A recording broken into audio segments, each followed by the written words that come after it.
You know, sometimes our pricing for ceiling fan installation gets compared to other installation costs. It could be less, sometimes significantly less.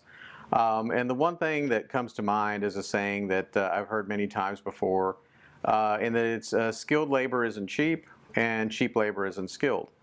And I know that this could seem like a do-it-yourself project, but there are so many variables that we discussed before that actually come into play to do a ceiling fan installation correctly.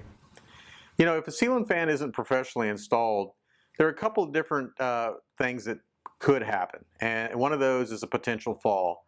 If it's not mounted correctly, it could just fall, snap the wires, and fall on the ground or fall on somebody that's sitting below it. So that's definitely not a good thing. And then you have also, you know, the nuisance things like a ceiling fan that is not properly balanced. So it kind of does a little wobble here and there. Or you have a very good size vibration, or it could even be after a couple of months it actually starts to fall out of the ceiling a little bit and you've got a good gap between the ceiling and the canopy of your ceiling fan.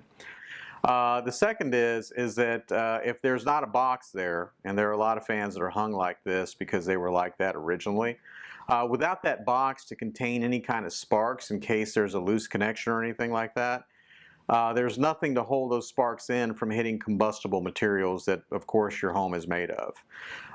The other thing that could be is that if it is incorrectly wired, it could potentially trip a breaker. And when you trip those breakers, you could actually lose power to the rest of your house, which is going to be a nuisance. And hopefully it's not tied in with things that are important to you, like maybe your air conditioning. It's always good to get a licensed electrician in your home to make sure that you won't have to deal with things like this.